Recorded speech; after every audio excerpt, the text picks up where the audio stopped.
There are plenty of smart folks that are still predicting a recession, though it has now been moved again to the fourth quarter of this year or possibly the first quarter of next year. And then, they're kind of hedging their bets. But anyway, there are signals.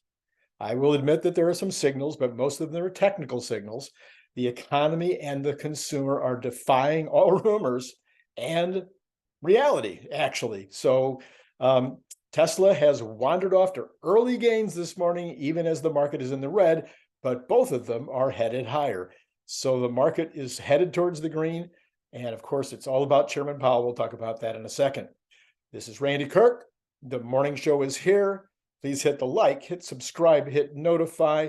And then, of course, you'd love to be a part of Patreon, because we're doing things on Patreon that nobody else gets to see, nobody else gets to play with by numbers, unless you're on Patreon. And besides, it would be helpful. It would just really help the channel. But thank you for just being here. Thank you for supporting me just by your presence, by your comments. You know I love your comments. Keep the comments coming. All right. Elon Musk has a lot of attributes. He's really got a lot of smarts. He's got a lot of clever ways that he approaches life. He's well-read, he's well-rounded, and he's got Asperger's. I mean, those are things that are really helping him right now. But in the cage match coming up, height and weight are probably going to be a big deal. And now Lex Fridman has entered the fray, and he did a round or two with each guy. First of all, he went over and he and Mark Zuckerberg had some time in the ring, and then Elon and him got together, and now he's done a little bit of time in the ring with Elon too. That's kind of fun that he would get to do that in just a couple of days' time. Well, anyway, Lex says he's impressed with Elon's size, his strength, and his capability in terms of the martial arts. You may have read my book. If you haven't, there it is. You may have read other people's work. Elon was picked on a lot when he was a kid. He was a little bit, bookish and kind of small. He grew into his height much later. And so he was actually beat within an inch of his life one time, shoved down some stairs, and then beat up really badly, I think in his early teens. Well, when he got a little bigger, he decided that he was going to not be in that position any longer. So he took martial arts. So, with this call out, it's not exactly from nothing that Elon is making his offer to go into the fight with Mark Zuckerberg. Anyway, let me know in the comments below if you I mean, come on, be honest. Wouldn't you love to see Elon manhandle Mark? So, yes, of course. Anyway, maybe not. Maybe you would. Maybe you'd like to see it be a draw. Maybe you'd like to see Mark win. I'm not sure. By the way, it is also Elon Musk's birthday today. So send him birthday wishes on Twitter. The money supply continues down.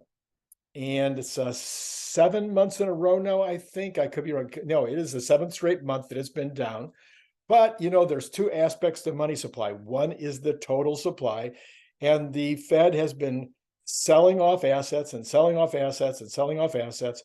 And so that has been reducing, a major reason why the money supply has been going down. The other reason is because people have been taking money out of their deposits in banks. But there's a second aspect to money, and that is velocity. And velocity, there's evidence that velocity is continuing to be okay. So in order for the money problem to be a recession, something that creates a recession, then you need to have both of those things in trouble. Right now, I'm not hearing anything from any of my business associates or anything else that suggests that there is a problem with cash flowing in the markets. I've studied recessions, wrote a book on recessions. One of the worst recessions was when there was no money. When there's no money, there's no commerce. And so anyway, that doesn't seem to be so far, at least so far. And that's the only signal I'm seeing. So I continue to say, what recession? I'm looking for the evidence. Give me some evidence. So yesterday, housing sales and prices up. What? Well, of course, because there isn't any. If you listen to this channel, there's no inventory. It's impossible for housing prices to go down in season when there's half the inventory that there was pre-recession going into the season. So anyway, housing prices up. Reporting this morning, mortgage applications up. Durable goods purchases up, both transportation and non-transportation, unemployment at record lows and holding, paychecks increasing greater than the rate of inflation. So people have more money in their pockets to spend. The market going up over 8 months now. 8 months this bull market's been running. Manufacturing investment pouring into the U.S. because of multiple reasons, but mostly because of the Inflation Reduction Act and the other kinds of bills that were passed. U.S. inflation headed down just like this. I mean, even Chairman Powell says it's going down. It's half of what it was last year. And I could make an argument that it's half of that if you take a look at truflation. Technological breakthroughs are promising major increases in productivity. Cash is in the consumer's pockets. It's in corporate treasuries. There's tons and tons and tons of cash that's sitting there idle or virtually idle. Investors are holding on to their cash. Even the major money centers are holding on to cash. They're getting ready to put it into equities when they think it's the right time. Money is itching to get back into equities. And then the S&P is less than 10% away from all-time highs. That's hard to say, although, I mean, it's just incredible. But Fed Chairman Powell is speaking right now. You never know what his statements are going to do. Now, the first few minutes of the opening this morning, the Dow was headed up as Fed Chair Powell was speaking, but I just took a quick check, and now it's just barely off those numbers. It's kind of oscillating here. They're just waiting for every word. So even from the pre-market until now, we're basically even, waiting for Chairman Powell to say something that would cause the market to move. That's the only thing that's going to happen today. Virtually the only thing on the calendar today that could cause much movement, unless, of course, there are surprises, which there always could be. All right, what's important, what everybody's got their eyeballs glued to, is the CPE print on Friday. You do have jobless claims tomorrow. I don't think there's going to be anything in jobless claims that are going to change anybody's mind, but the CPE print could definitely cause movement. If they're worse than expected, oh my goodness, that could be a serious problem. And if they're better than expected, which I think they will be, then you could see the market really get some buoyancy under it and give it some good direction. All right, let's talk about Tesla. Well, Volvo joins the crew. They're going to also go to NACS, or NACS, our North American Charging Standard. They are the first European maker to join the crowd. But then the Society of Automotive Engineers, also known as the SAE International, they're going to create a standard based on NACS. So that, I think we can be pretty clear now, the new standard is going to be NACS. These other standards probably are running on fumes at this point. Tesla is making good on its promise to run advertising, but they're investing in ads in a almost sure thing. And I'm an advertising guy. I've been in marketing and advertising for longer than some of you have been born, and I can tell you that this surprised me. I would have never picked this as where they were going to start their advertising. They are doing Google search page ads, not television, not cable, not billboards. I mean, I could have thought of a lot of different directions they might go. No, those little ads up in the when you're doing a search and they're the first at the top of the page, they say sponsored. That's where Google's doing their ads. Well, I can tell you that it's a way to just print money. Okay, if you have the right computer capabilities, you can just print money there. Okay, they have great computers, massive computers, and massive computer scientists on staff, so that they can reverse engineer the Google ad program. I have had 400 clients in my marketing consulting business over the last 16 years. I have never encouraged one of those 400 clients to do this kind of advertising with the Google ads. Why is that? Well, because I have very small clients. The largest client that I'll take on is like 25 employees. Most of my clients have 1 or 2, 3 employees, like mortgage lenders or real estate people, small doctors, small chiropractors, small bicycle retail stores, that kind of thing. So everybody I've ever talked to about Google ads says that you need to spend at least $2,000 a month, plus the cost of the expert that's going to tell you how to put your money into the market. And even then, there's no guarantees. What they do say is, if you can spend enough money, it will become a money printing machine, because you basically can, on a day-to-day basis, even a minute-by-minute basis, you can see what the results are of what you're doing, do A/B testing, and then from that analysis, you're able to pick the winners. And once you pick the winners, then all you got to do is decide to put more and more in until you hit a maximum where that's the most it can produce for you.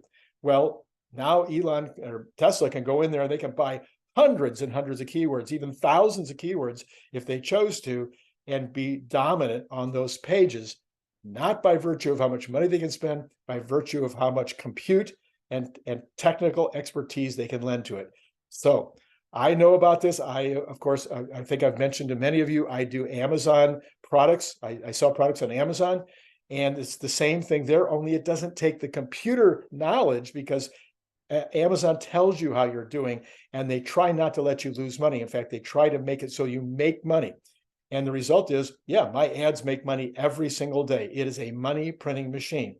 If I wasn't putting the ads on Amazon, I wouldn't be selling nearly as much product.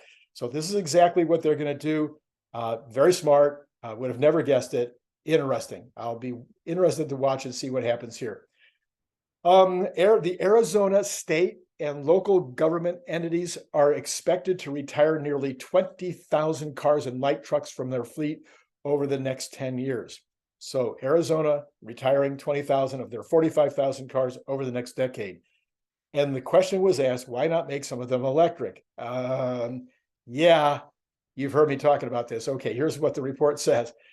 There's a new report out, and the argument says, why don't you go electric?